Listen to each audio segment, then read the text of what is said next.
So I thought I'd talk about UAP and epistemology and try to put that in the context of this idea of disclosure in terms of government information and offer up my personal thoughts, I guess, to some degree on ways to think about the problem and maybe engage in a little bit of a shared journey on kind of what this means. And in my view, UAP are sort of a leitmotif for critical thinking. And a good example and test case in our each individual professions is to, kind of a sounding board for whether we're actually really critical thinkers or not. And I find myself often checking myself and saying, well, why do I believe that? Maybe I should, re-examine this fundamental premise. So why don't we get started? So I'm going to talk a little bit about the nature of knowledge, the idea of standards of evidence. Gary talked about this a little bit yesterday, so I'll try to amplify maybe a little bit upon that. I don't have any really good data. I'm not going to share any data, so it's all going to be sort of first principles type discussion. But I think that will lead into a process of talking about the disclosure. And so when I say disclosure, I mean, the government probably has better and more information than's publicly available, and maybe we'd like them to share some of that with a broader group. And so disclosure is really about how do we influence the government to come forward with some information. And so there's some context for how to do that maybe. And then circle back into this idea of a taxonomy of UAP origin hypotheses. I would submit even within the government there's not a consensus or clear understanding of what's happening. There's probably a lot of things happening. And so creating a frame within which to kind of think about that would probably help progress.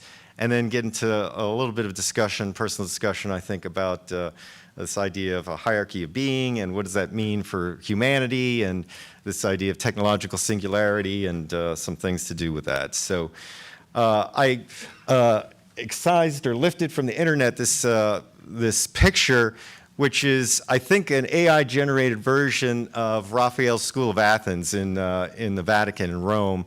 That was all of the rationalist philosophers, Socrates and Plato and Aristotle. And so, but the AI has taken it and put all the key figures of epistemology in there. So, and I'm not going to venture to try to point out all who they are, but so I thought it was a neat graphic. So what's the nature of knowledge? So you got René Descartes, obviously, I think therefore I am, so very rationalist perspective. Sextus Empiricus, right? So not really empiricism, but more Pyrrhonism, which is essentially to say that I'm going to withhold judgment if I have two sort of conflicting views.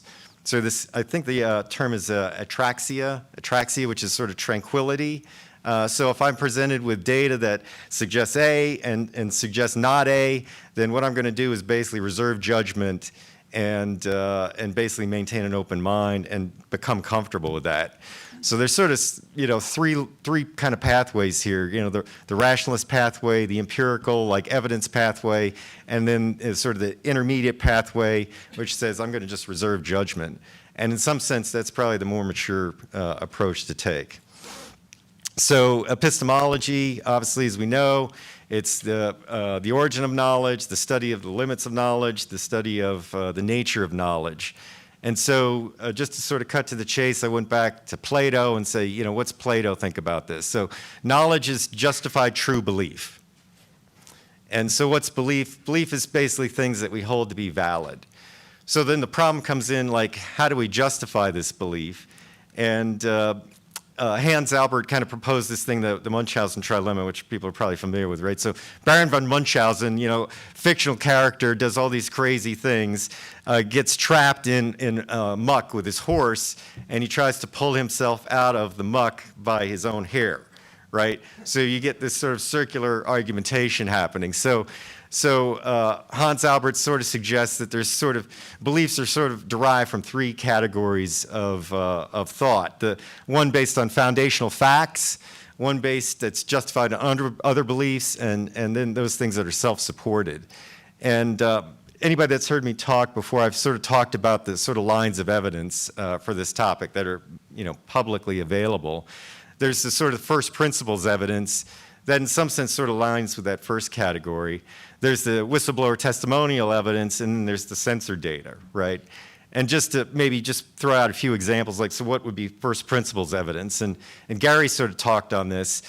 How quickly did life evolve on Earth? And, there's been recent scholarship that says it evolved in the Hadean era, which is about 4.1 billion years ago. This is relatively new and not totally accepted, but the Hadean era was before the crust even cooled. The Earth's, 4.5 billion years old.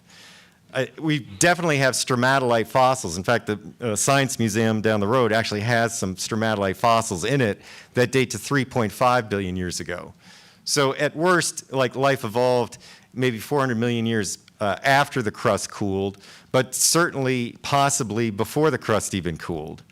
And so almost immediately at the most immediate time. And we find that life can survive in like every environment, like undersea vents and in cameras that were supposedly sterilized on probes that landed on Mars, and we've got microbes that can survive in space.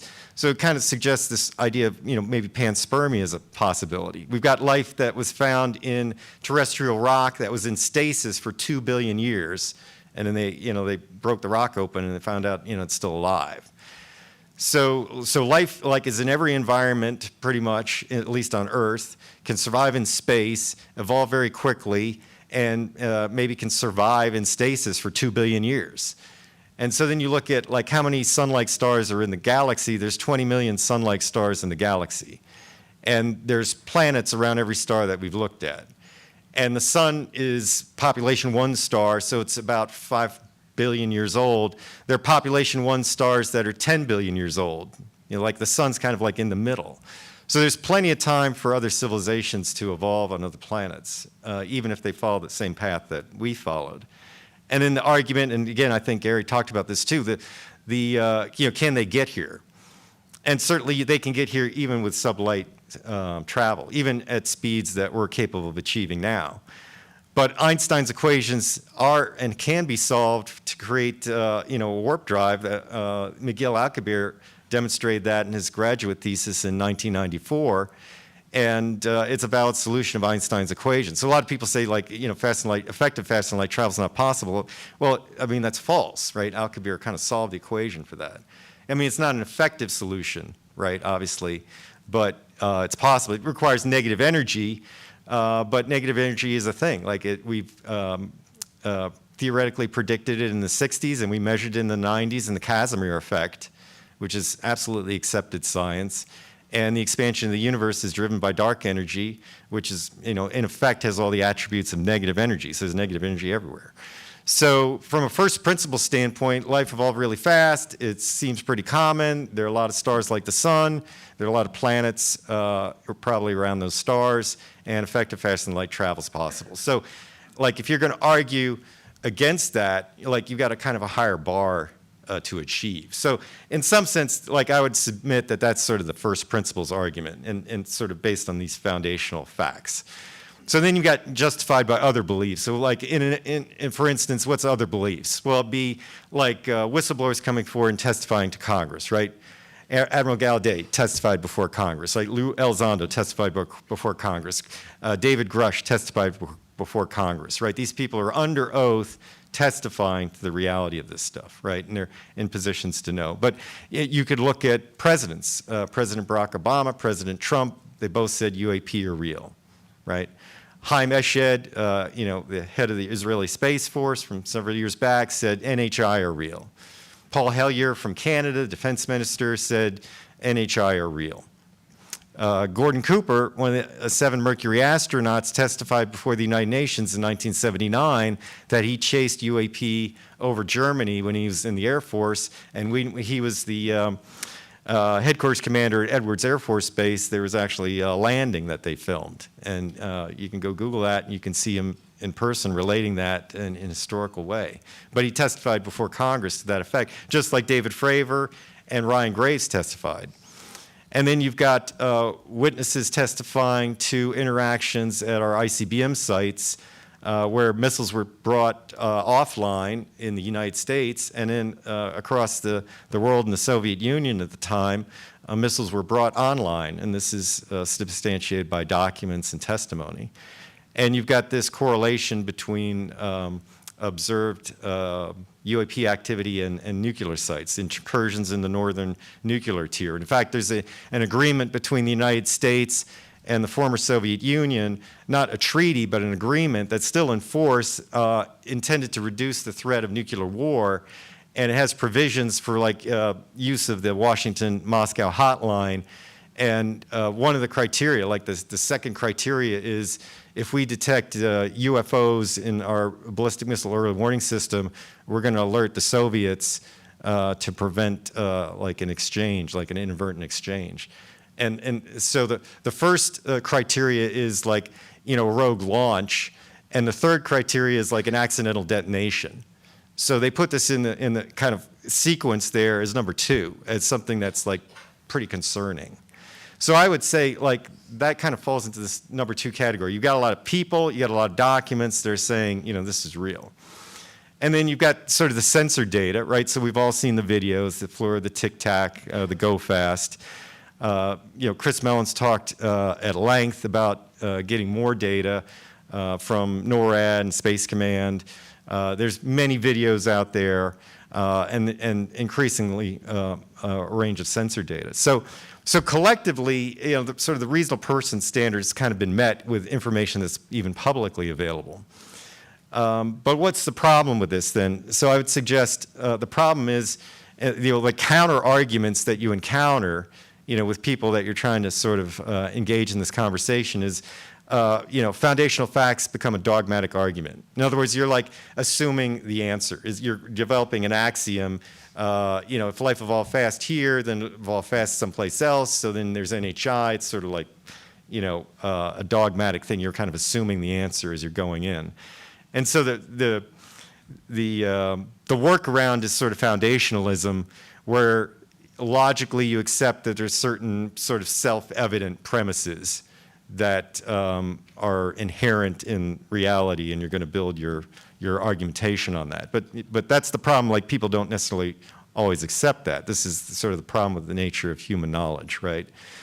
The justified belief becomes a regressive argument, right? Like, so this person said that, and so how did they find out about it? They found out about it by another person, and they found out about it by a document, and then somebody wrote the document, and then, where did they get their information? So it becomes regressive, so you've got to trace it back to the root, and, then the root basically brings you back to argument number 1, like it also often becomes axiomatic.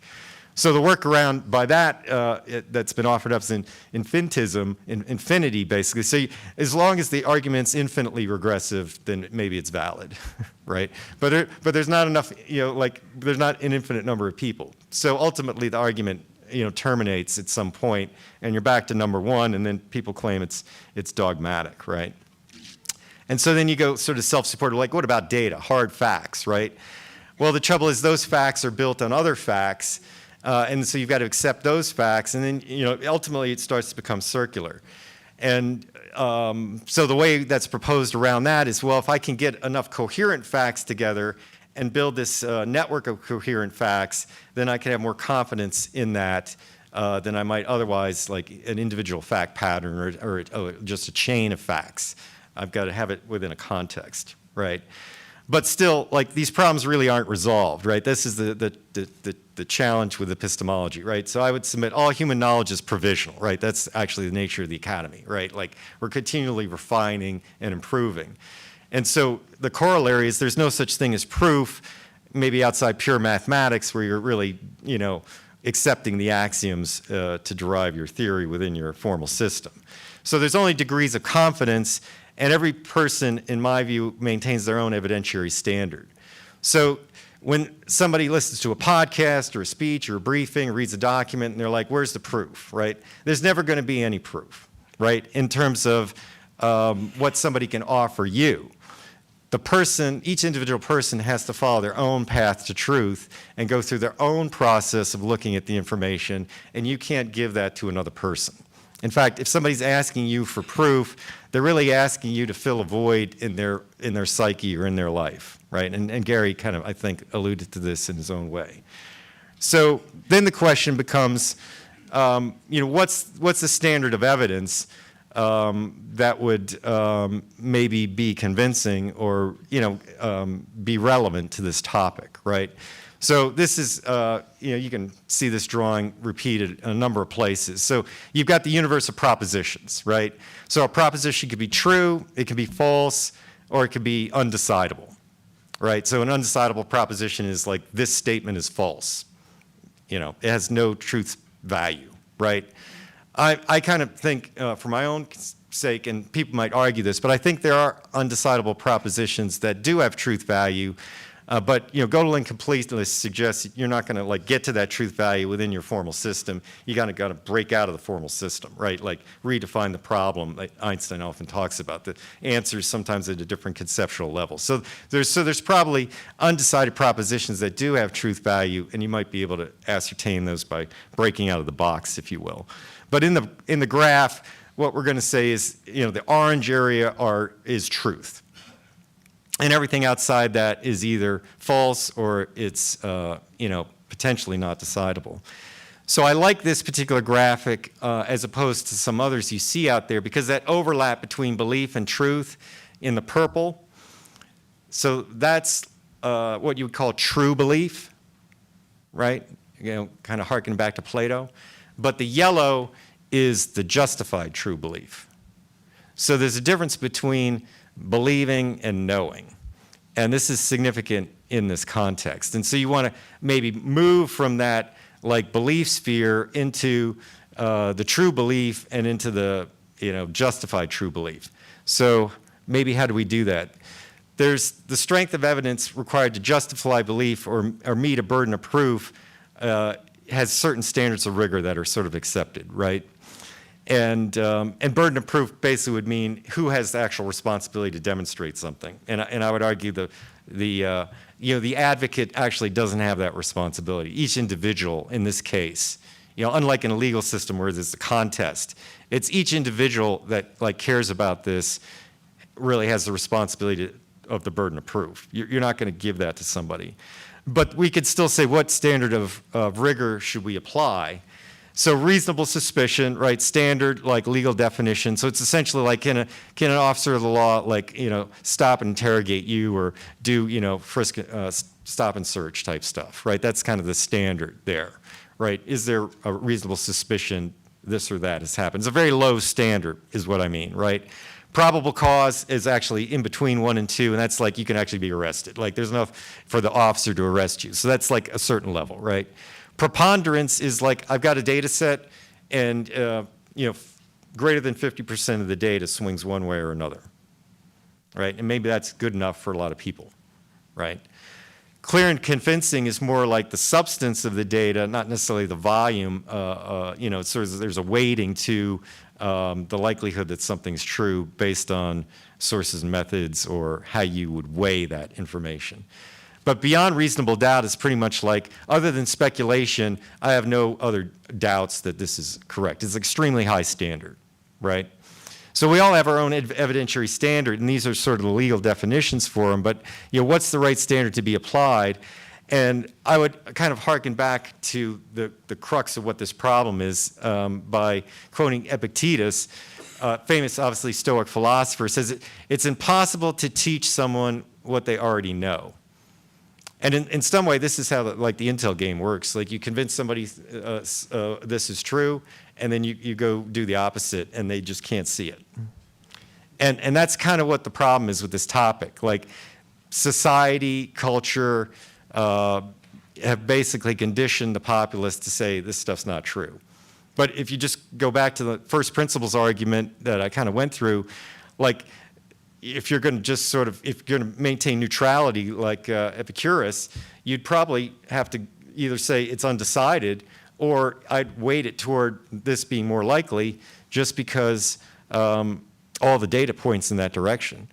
So the problem becomes unlearning.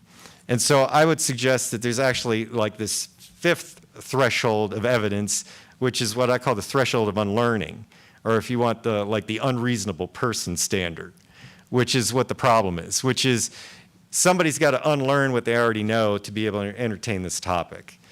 But maybe that's actually like an achievable standard in the sense that these podcasts and these discussions and social media and the context in society that's driving the discussion will get people to at least reevaluate what they already think they know. So you're not going to give them proof, but maybe you can help them unlearn things that maybe there isn't enough data to actually weigh in on and get to more of a Epicurus kind of state. So I think this context is important for like this disclosure discussion because again, we're trying to get the government to release some information, right? So in order to get the government to do anything, you've got to kind of mobilize support to the government in the public policy arena. And then, what does disclosure actually look like in terms of people integrating that into their worldview, and how does that relate to this? So I've got a little bit of Salvador Dali here.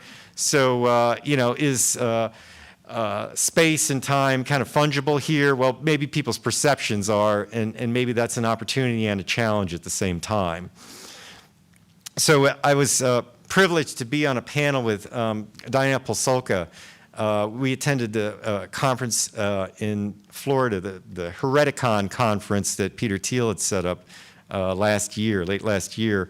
And so the premise of this conference was basically everybody was coming out with sort of countercultural things and very out-of-the-box thinking and very sort of avant-garde kind of stuff. But I think we mutually recognized that, like, even though it was called Hereticon, nobody actually specified what the heresies were, right? So we tried to do that in our podcast, our panel discussion. And in some sense, I would submit, at least in my view, I don't know if Diana shares this, but I think these four heresies that we came up with are really like the eigenvectors of heresies. Like all the other stuff builds out of this. These are at least intended to be, and you could decide for yourself, sort of fundamentals. So the first one was basically, surprise, surprise, non-disclosure of uncomfortable aspects of reality is a universal across all culture and time. Like UAP is an instance, right? Like it's just a modern, blip. Like this is like the way it works. Like go back to ancient Egypt, you had the inner temple and the outer temple, right? Like the people didn't even get into the temple. But if you were, fortunate enough to be in the, like a priest or, a supplicant, and you could get into the temple, which is where you're going to get like instruction, right? Their version of like a college. It's stratified. Like you don't get into the inner temple unless you meet, certain criteria, right? So they're keeping some stuff from the uninitiated. It's sort of the structure of things, right? I mean, if you want to look at, let's say, more modern example like COVID, like lab leak theory, right? Like, did that happen? Didn't it? Was the government really honest about that, right? So this occurs because aspects of reality threaten sort of the organization of society or the power structure of society. So when we think about, Condon Committee evaluating the work of Blue Book and Ed Condon basically writing the conclusions of the study before the study was done and bragging about that publicly. This is back in 1968, 1969. And then having defection of all the scholars at the University of Colorado that were working on the study, and then seeing the study published and the data and cases in the study don't match the conclusions, but the study still was used to close Project Blue Book and end the government's investigation into this topic. There's like plenty of evidence that there is like the desire to obfuscate certain topics, right? So I think that's pretty much fundamental, and we've got to put this problem in the context of that being fundamental across all human societies and all civilizations across all time. So then there's this idea of NHI exists in the reality of hierarchy of being. So I talked about why NHI exists, but this hierarchy is actually fundamental to every religious tradition, right? There's not a single religious tradition that doesn't say that there's a higher power, right? And this even traces back to shamanism, which is the most earliest form of religious or metaphysical engagement, and it occurs in every culture from the very beginning. Cave art from the Paleolithic, 15,000, 30,000 years ago, is clearly considered to have religious connotation. So all people, all cultures, all times have already believed in this hierarchy of being. And today we talk about creating, artificial general intelligence. So, is that going to be smarter than us, better than us, worse than us? Where does that fall? You've got this hierarchy. You've got the animal kingdom, the plant kingdom. And then if you've got another civilization, which I'm suggesting is the case, is that going to be exactly co-equal to us? What if it's been around 100,000 years longer than we have? What if it's been around 1 million years longer than we have? What if it's been around 2 billion years longer than we have, which there's time for? So, how does that fit in? Are they more capable in some way? So there's a certain reticence to want to accept this in the first world rationalist, modern civilizations, because essentially we've put our civilization and humankind at the top of the pyramid. Yeah, there's a hierarchy, sure, but we're at the top. Sort of secular rationalism. So it's very injurious to a complete understanding of probably how reality works, right? So the second, third world developing nations don't have this problem. Indigenous cultures don't have this problem. The medieval era didn't have this problem. But only like the secular West really has this problem. And I would submit it's a huge impediment, and it's part of the context for why this problem remains. People can't engage with this because it threatens their worldview. So then, this is totally central to Diana's work. Cosmism was a motivating factor in both the US and USSR space programs. And so why is that relevant? Well, you could argue really that those programs drove the scientific enterprise that has created the world that we're living in. So the basis tech, we all say space program tech, space age tech, that was a long, long time ago. But really, we still kind of view our society as being, accelerated out of that. So the Jack Parsons of the world, Tchaikovskys and Soviet Union, they really were driven by an esoteric view. And I would submit then, therefore, that esotericism actually drives scientific advancement. It's like the antithesis of what most people believe. It's mysticism is the adversary of science. The esoteric tradition actually drives it. So I think it's very important to maybe understand that. And then this idea of consciousness playing a role in both physics and metaphysics. And what I mean by that, I would submit that it's sort of the work by Hameroff and Penrose on the orchestrated objective reduction idea of how consciousness really works is moving us toward an actual physics-based theory of consciousness. I'm a big, opponent, if you will, of the strong form of the Church-Turing thesis, right? So, everybody knows Alan Turing, famous British computer scientist, came up with the formalism for the Turing machine, which is the basis for the theoretical foundation for computability. Alonzo Church was his graduate advisor. He was actually an American logistician. And so everybody was trying to figure out this concept of computability. And you had Kurt Gödel weighing in. He had the System S kind of framework. You had Cantor with lambda calculus. You had Turing. Ultimately, Church threw in with his graduate students, said, okay, I'll accept that the Turing machine formalism is equivalent to the set of computable functions. This is almost it's a tautology. It's a definition. It's called the Church-Turing thesis. And so people wanted to expand on that thesis. And so they came up with a strong form. They wanted to expand it to random and human theoretic kind of computation.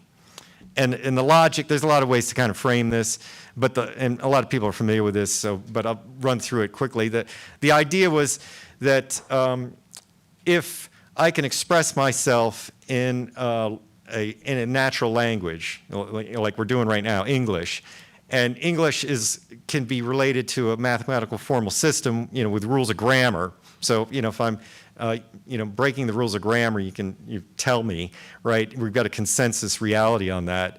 Then, in some sense, I could program that into a computer because it's a formal system, and that creates some sort of equivalence between anything I can think of and what I can program in the computer. So that's essentially the strong form of the Church-Turing thesis, which is the intellectual foundation for general purpose AI. And you're like, okay, why would you disagree with that? It makes sense, right? But I would submit, in common conversation, in literature, in poetry, we're always breaking the rules of grammar. The idioms, contractions, colloquialism, slang, incorrect grammar in poetry, like we're breaking out of the formal system because we can't communicate what we want to communicate. We're changing the rules. We're breaking the box. We're basically constrained by Gödel completeness, but we're basically going around that by reframing the formal system. And then you could argue, well, there's certain ineffable things anyway that I might experience that I can't even communicate like in any kind of formal language. So I would submit that the Church-Turing thesis in the strong form in particular is certainly not demonstrated in any way, but I would really suggest that it's wrong. And so that's my personal view. But so what it suggests then is consciousness basically is maybe not based on like Turing machine architecture, because a Turing machine architecture doesn't comport with free will. And so there's no way to have like moral value if you're not making choices between good and evil. So to me, that's very epistemologically fundamental. But as we come to a deeper understanding of consciousness that may be based on non-computable principles, like the Stewart-Hameroff principles, or maybe some others, then we might, in fact, be able to develop technologies that could create actual artificial intelligence, or could create technologies where we embed really truly thinking capability and moral value into our technology, or into our ability to interact with that technology as a sentient being. And so that's what we sort of mean. Consciousness isn't just part of the like esoteric and metaphysical experience, but it can be brought under the aegis of some sort of expanded science. And once we do that, then we can engineer with that. So these things, I think, are heretical in the sense that people don't accept them, and it results in really a firewalling off of whole aspects of reality. And you know, our sort of, I'll go back. Yeah, there we go. So I would submit that this idea of an agnosticism is really not a viable worldview, because you're missing these aspects of reality that are essential to an integrated picture. And frankly, any more advanced civilization that we might be dealing with in the context of NHI and UAP would have already got to this state. And in order to try to understand that, engage with it, you know, we've got to appreciate that. The other concept is, you know, their science has probably progressed to the point where they can do these type of engineering capabilities, and we may be experiencing that as well. Technologies that have sentience. So this is the context then within which we've got to deal with this conversation, and in which we've got to deal with the potential for government disclosure. So some people that have heard me talk before have seen this slide. This is what I call the UAP campaign plan slide. So being Army and in government, like, we got to have plans, and we got to have a campaign plan. And so a campaign plan is probably best thought about as like a meta plan. I call it a meta plan. It's like a plan about a plan, right? So you're not getting the plan, you're getting the meta plan. But so what's the meta plan? There's sort of these 5 phases, you know, conceptually, and then we'll go through. There's sort of five lines of effort, which are what you would like to develop the detailed plan out of. So phases 1 through 5, just to sort of kind of run through, like, demonstrate UAP existence, correlate UAP signature, characterize UAP performance, determine UAP nature, and then sort of this engagement, like where you ultimately want to go. So why have this plan?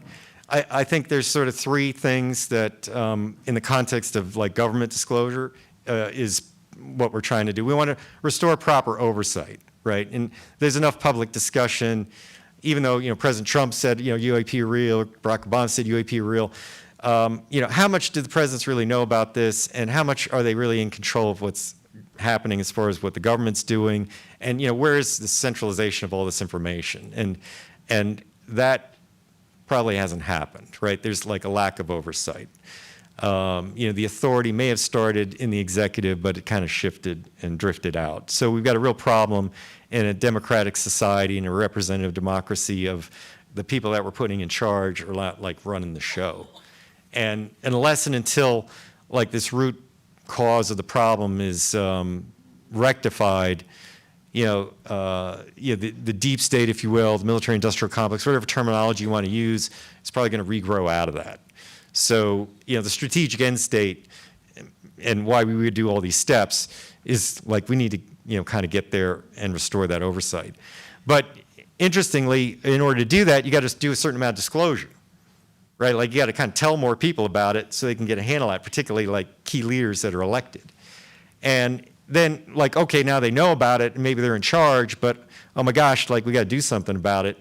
Like the actual problem, like what are NHI doing and what does this mean for our society and how do we incorporate this into our worldview? So you want to advance society and scientific understanding. So those three things actually are cyclic. They're like, like stair-stepping. I got to do a little disclosure. I get a little more oversight. Get a little more oversight. I can bring more people in to solve the problem. I get more people in to solve the problem. And I find out like I didn't have all the oversight needed. So like it's sort of a cyclic process that that's sort of interspersed with greater and greater degrees of disclosure. Like ultimately it gets out to the public. So if I go back then to this sort of phase one, demonstrate UAP existence, what I'm trying to do is essentially convince enough key leadership to put in place mechanisms where I can start getting a handle on the problem so I can get proper oversight.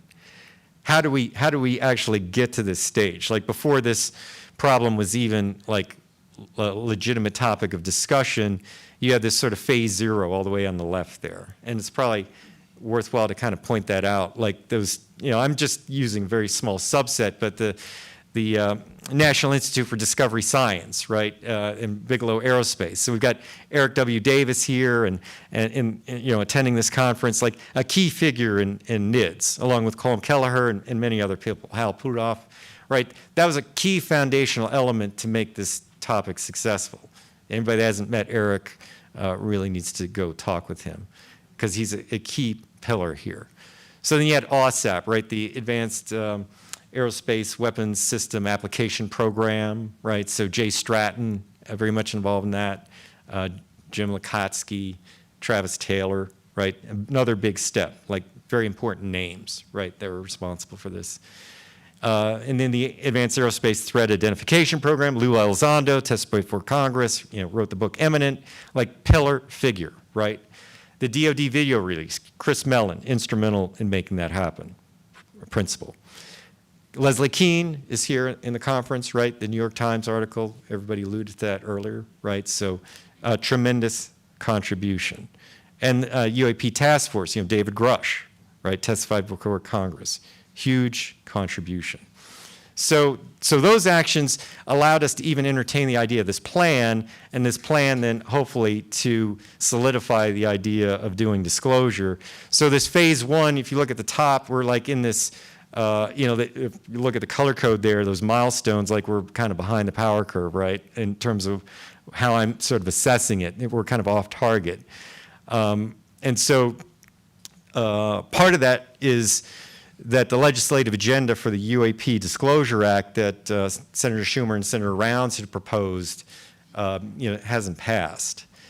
And so I want to kind of comment here too, because this is like very important, like these sort of unsung heroes. I mentioned this in my first Seoul talk a couple years ago, that it was the permanent staff members in the SASC and the SISI, like a very, very small group, like an elite group, people that are really not only at the top of their career and extremely effective politically navigating a very difficult bipartisan environment over decades, and sort of selfless servants and like silent professionals making all this happen. And so we've got one of those in the audience today. Kirk McConnell is in attendance at this conference, and so Kirk is retired out of government now, but I would submit all of the legislative agenda that we've seen happen was in large part due to Kirk driving that.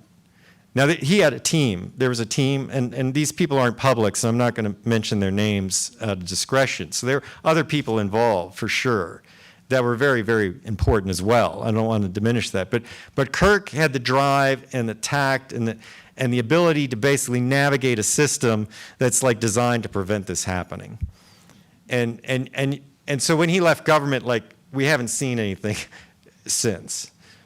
So people really need to go up and shake Kirk's hand for making like tremendous things happen, like history making things happen. But yeah. and you don't hear Kirk's name enough, and it's sad because the key people are like in the shadows, really, in the background. So I would submit, though, that like this Disclosure Act, maybe I should talk about this a little bit. So the idea of the Disclosure Act, that you had like 6 people sign up for this, both the majority leader at the time, Schumer, and the majority leader at the time, Senator Rounds on the SASC, you had Senator Rubio, you had Senator Gillibrand, right? So you've got the people on the SISI, you've got Young and Heinrich. So you had 6 senators signing up to this, completely bipartisan. And it got passed ultimately by the Senate to be put in NDA 23, National Defense Authorization Act in 23.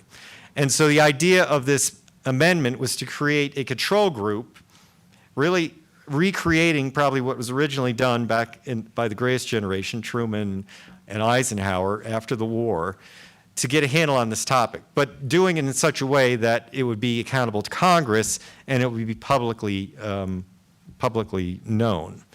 And this group would work for the president directly. And so that was the first part. And then the second part was all the information on this topic would have to be centralized in the National Archive and made accessible to this group.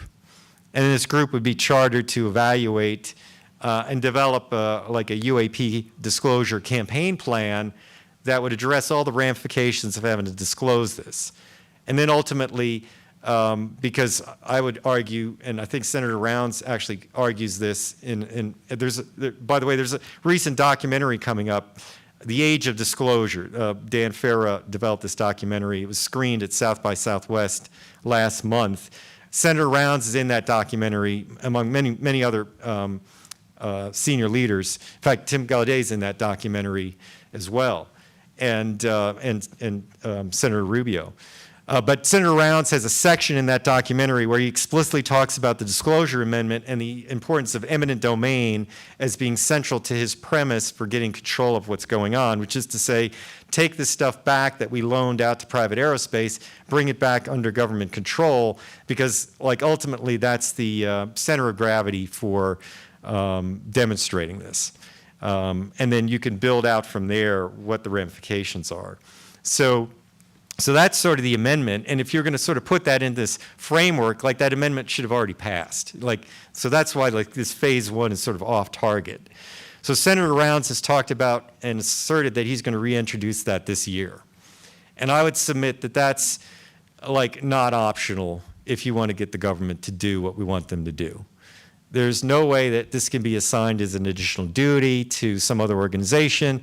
There's no way that you can, let's say, take one individual and make them a czar and put them in charge of this thing. You need people that are practitioners in the instruments of national power, that have demonstrated their proficiency at cabinet deputy level, that are working directly for the president, and essentially have this emergent interaction between the different perspectives of diplomatic, military, economic, financial, intelligence, information, law enforcement, and political perspectives that practitioners of the different instruments of power would have to bring to advise the president on what to do about this. And so until that structure is put in place, I would say that we're not going to make progress in terms of the government doing what we want. So that would be kind of what's supposed to happen in phase 1. The other thing was supposedly happening in phase 1, and we've seen this historically, is sort of a proliferation of hypotheses around the topic. And Hal Puthoff talks about this in his ultra-terrestrial paper that was referenced yesterday too, and I'd recommend anybody that's interested go read that. He basically takes a sort of a unpopular theory and kind of fleshes it out. It's very interesting. But I would think in my view, the more important takeaway from his paper was essentially we're doing like the wrong approach here. We're basically proliferating our own theories and we're never like making progress. So what we probably need to do is make an intellectual commitment to a specific theory and then use a forensic approach to like take theories off the table. Like disprove the theories so we can like say it's not this, it's not that, right? And narrow it down because frankly like all the theories are still on the table. And I'll maybe talk about some of those, what I've used, sort of what the table looks like. So this first stage has basically been a proliferation of theories. The forensic approach really not so much has happened. the collection strategy has been reactive. Like we've got systems, we've got capabilities, we've got experiencers. They encounter this, it's sort of maybe haphazard, and we get the best information we can out of that and we make do, but it's not ideal. So then we go into this sort of second phase, which is correlate signatures. So let's say we get this amendment passed and we get a little more resource, right? We get more attention put on this. This is a stair-step process. So maybe we can have some sort of persistent collection. And now I'm thinking more like, government systems, right? Like, in other words, instead of just catching things incidentally, maybe I like develop some approach where I'm truly trying to focus on certain areas in a persistent way and in a methodical way. And then I'm doing this thing that Hal Puthoff talked about, which is like, let's try to eliminate hypotheses, just as a first step, right? And you can see at the bottom, like what we're trying to do is more and more target audiences, if you will, are maybe being made aware of more and more information, and you're stair-stepping disclosure through sort of an iterative process. Like in the first stage, key leaders, maybe it's non-public. This has already sort of happened. I said these 6 senators, several in the Gang of 8, who are really the most highly briefed people, have said this is real. We need to look into it. We're not getting told the truth, right? So the first phase, to some degree, we've accomplished that, but not sufficiently to move the legislation through the House. The second stage, really, you're trying to get maybe academia, National Science Foundation. You can start working through, government grants in the academy.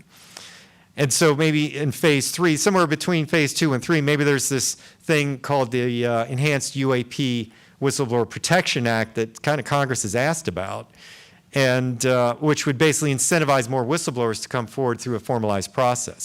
So the Disclosure Act puts in place the control structure and centralizes the information, but in order to accelerate that process, then you need to get more whistleblowers to come forward. So you've got sort of a second stage of the legislative agenda that probably has to happen, Congress's role. But then you've got, like, what can we do in terms of the academy, and Wes is here from Galileo. They're already starting to do this. Like, let's build tailored systems so we can use a proactive data collection approach. Like, we're not just going to take our existing systems and we'll make it more persistent. Well, we're going to actually build systems that are tailored or are designed to go after this problem.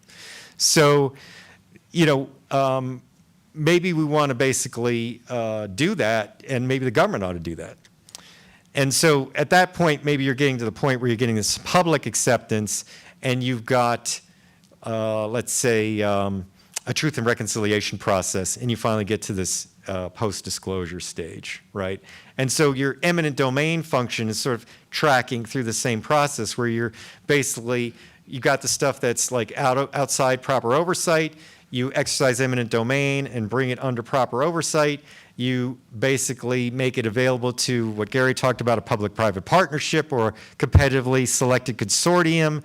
Maybe they're working that behind the green door, if you will, in terms of a secure environment. But ultimately, you learn something from that. You bring a bigger brain trust in, and you develop a means of regulating the market so you could actually turn it back over then to more of a capitalist system, right? So this is like, that's the government frame, right? So people are like, okay, great, like what can we do? And so you've got these lines of effort, which these other 5 lines of effort here, 5 total, the other 4. The purple ones are like what I call the indirect or external path.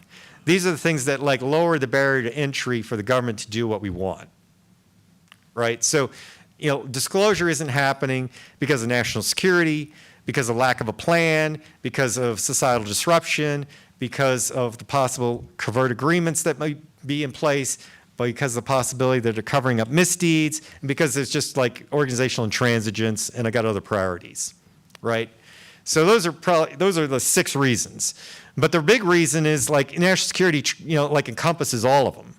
So what we want to do is contract the national security reason to, let's say, nuclear, the analog of nuclear weapons versus the analog to nuclear energy, where nuclear energy is available. And so in order to do that, you got to like solve the lack of a plan and societal disruption issues. And so those issues are actually not government issues. They're like really private sector issues. And they can be worked in the private sector by professionalizing this topic. And that then lowers the barrier to entry for the government to basically just adopt those plans that are developed in the private sector. So the humanities, the natural sciences, industry and society, medicine, there are all these things that can be done in those lanes to develop the plan for the government. And as those conversations become increasingly serious, then that's sort of soft disclosure in itself. And oh, by the way, you're making progress on the problem. And so this is sort of the central core on how I think the academy can help and civil society can help. So maybe that's sort of a frame to where we want to go, how we might get there. I presented at Seoul, I presented at Seoul what I call the Hilbert problems. David Hilbert, famous German mathematician, 1900, framed the way forward for mathematics by presenting 10 kind of problems that tried to frame the discipline. He ultimately had like 23 problems, and they found one posthumously. It's interesting, like the problems were actually found, some of them were found to be ill-formed, some were like, really unsolvable because they were not formed correctly. Some were trivial, they were solved immediately. Some of them are like the hardest problems out there, Riemann hypothesis with prime numbers, like 100 more years later, they're still not solved. So Hilbert didn't quite get it right. But the point is, I think we need a set of Hilbert problems. And I may or may not have time to kind of present my sort of list here, but we need Hilbert problems to frame the discipline. And with the intent of what I just described. So let's talk about like these origin hypotheses really quick because I'm running out of time. So this is just one person's taxonomy. The idea is like maybe I can find all the corner cases if I can create a taxonomy on how this might work. So I kind of break it down into physical, psychosocial, metaphysical. The physical breaks down into like intra-dimensional, extra-dimensional, interdimensional. So intra-dimensional is basically, the solution is somewhere in our three-dimensional space, intra-dimensional. So basically you've got this prosaic kind of, it's natural or human-made, right? And the disclosure amendment gets into this when it talks about this idea of temporarily non-attributed object. And this is actually very important. Like all those prosaic things, they're actually like actual explanations. Like, depending on where you kind of come down on the problem, 80 to 90% of Blue Book cases were prosaic. Like most of their time was spent on prosaic stuff. ARROW, the All-Domain Anomaly Resolution Office, like most of their time spent on prosaic stuff. So the disclosure amendment actually separated the two and said UAP are not temporarily non-attributed object. Temporarily non-attributed object is something that has a prosaic attribution, but I just can't identify it at the moment of observation due to limitations of the observer or the process. But I can figure it out ultimately. So you can kind of take those off the table. Then you got the crypto-terrestrial hypothesis. I probably have to move through these quick. That's your, like Atlantis theory, right? Or the Silurian hypothesis, which there's just a paper written about. So you've got, proto-human civilization that reached some kind of advanced technology, or you've got, something from deep time that was wiped out. Most people say that's crazy, like ridiculous, right? But if you look at the climatic events that were, let's say, 4 orders of magnitude worse than Katrina. So like Hurricane Katrina destroyed a city. Well, what if there was a climatic event that destroyed 10,000 cities in the modern world? Like, how would that affect civilizations? Like, so 10,000 cities on the coast destroyed. Like, that would be a significant impact to 21st century civilization. There have been 16 climatic events that have been worse than that just in the last 100,000 years. So if you had any kind of like reasonable civilization, it would be destroyed. So there's been like resets at least 16 times. Now that doesn't say, I'm not advocating there's some Atlantis, civilization or whatever, but it's not as far-fetched as maybe it first seems. So then the other one's the extraterrestrial hypothesis. Everybody's familiar with that. I would say that has the advantage of maybe needing the least assumptions in some sense. I mean, it doesn't make it right, but you probably have the least set of assumptions. Jacques Vallée's famous for saying, like, I hope it's not that because it'd be boring. But, so maybe that's true. But if you can manipulate consciousness and, the nature of reality, like, that could probably explain a lot of what's happening. All right, so that's that one. The extra dimensional one is basically like, okay, the model of the universe is basically, we've got like a four-dimensional hypersphere. The radius of the hypersphere is time. That sphere is sort of expanding. The surface of the sphere is our three-dimensional space. Well, what if like that hypersphere was embedded in a higher dimensional space? Then you could have, beings coming in from that higher dimensional space, right? In theory, at least, right? Or it might be coming from these compactified dimensions, like dimensions that are actually in our like three-dimensional space, but we don't see them because they're sort of rolled up somehow, right? So in theory, like that could happen, right? Or you've got this idea in string theory of like a brain. You've got this higher dimensional structure, and so that is either passing through our space as a shadow, or they've got like an avatar that's representing them in our space, or there's some sort of three-dimensional entity that migrates from this higher dimensional bulk into our dimension, right? So that's kind of that. Interdimensional, this is the whole time travel hypothesis stuff. So the psychosocial, right? So, this is sociological, psychological, and neurological. So just take example, sociological, like hoax, right? The sociological, mimetic virus, something goes viral, so it shapes people's perception, right? Disinformation, right? Psychological, I just have, my own belief system. I just choose to believe this or that, may or may not be true. My memory is fallible. I've got, Carl Jung's collective unconscious, like I'm kind of channeling some of this stuff, right? Neurological, like gets into the psychedelic, the traumatic, the higher functioning, the implants potentially. So there's all range of reasons. And then the metaphysical, the paranormal, which I kind of argue is like something that might be amenable to like, logical investigation aspects of nature that we could understand. It's like extensions of physics, if you will. Psychotronics is in there, ND, OB, like near-death experience, mediumship. Occult is more like purposely hidden powers of nature. Like maybe there's aspects of reality that like are purposely hidden, just how the structure of the world works. So, this idea of creating control and modeling something against control like science requires. I mean, you may not believe that, but like in principle, that could be the case. We don't know. And then transcendental is sort of more like, your religious and, divine type things. And then I would argue too, like the ultra-terrestrial hypothesis. And interestingly, I think Hal didn't actually define ultra-terrestrial. So I kind of define it as, any sentient life form, regardless of origin, ultimate origin, that's residing covertly, in our environment, right? Land, sea, air, space. That's not related to, modern day civilization or known antecedents. So it's like, Venn diagram over this, right?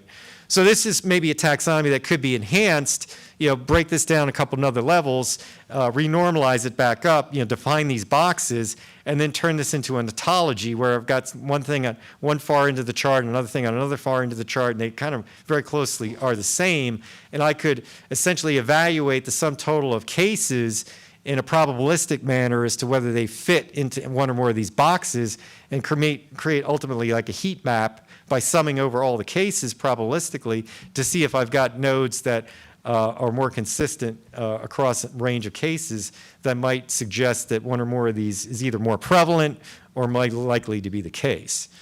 But let me bring it back to sort of the epistemological idea.